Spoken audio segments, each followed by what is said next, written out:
Creating your own science videos can be simple and is the best way to ensure that what your students are learning and doing is 100% consistent with what they're learning in class.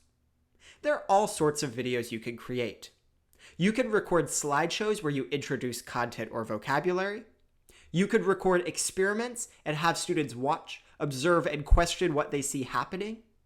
But one of my favorite types of lessons, and the one I want to show you today, is how to guide students through a PhET simulation with an Edpuzzle video. This simulation is all about physics and helping students understand motion and energy. I'll start by loading the simulation on my computer, and I'll be able to link my students to this directly with a note on Edpuzzle. This simulation involves a skater moving up and down a track, and it has all sorts of information about energy, speed, and motion that students can turn on or off.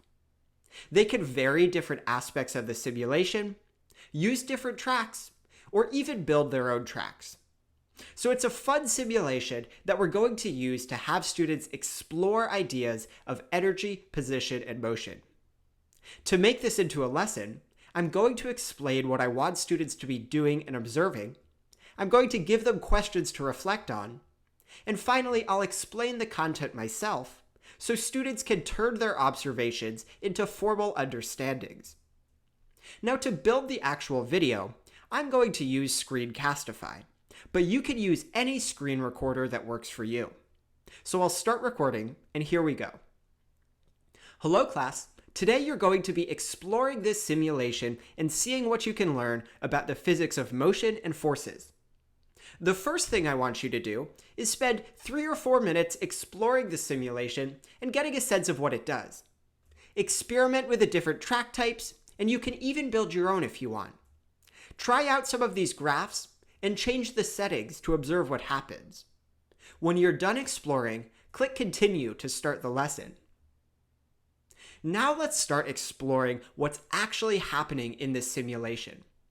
I want you to start with this track on the intro setting and turn on the speedometer and the bar graph.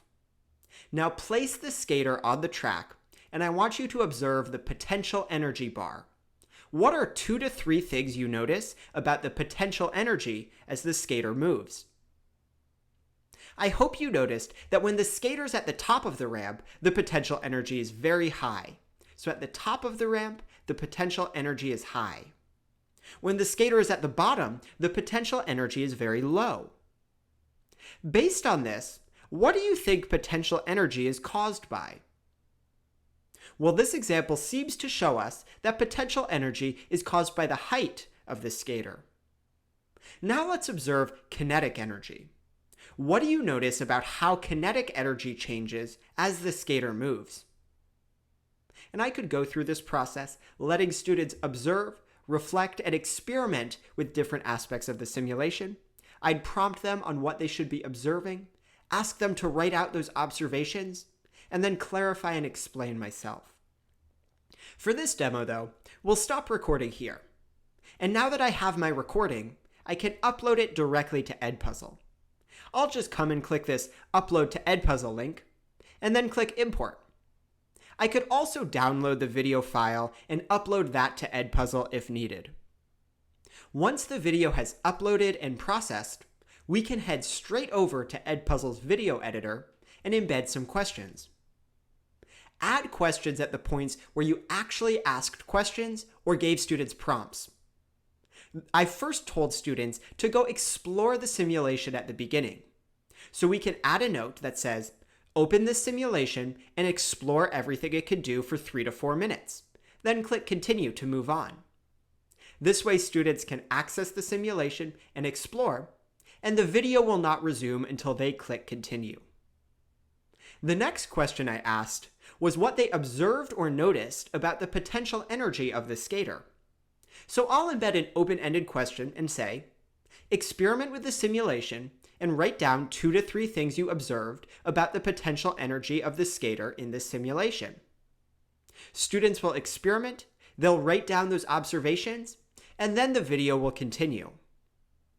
After I've explained what I wanted them to notice, I ask them what it means. I'll embed a multiple choice question and ask, based on what we just discussed, which of these causes potential energy? And I can put in the correct answer height and some other answers for students to choose from. Throughout the video, I embed questions at the exact points I gave students real prompts and real questions in the recording. This lets them engage and play with the simulation in a structured, purposeful way, all through the instructions in the video lesson. We can click Finish and the video is saved and ready to go. We've spent less than 10 minutes and have an amazing video lesson that's ready to guide students through an exploration of motion and energy.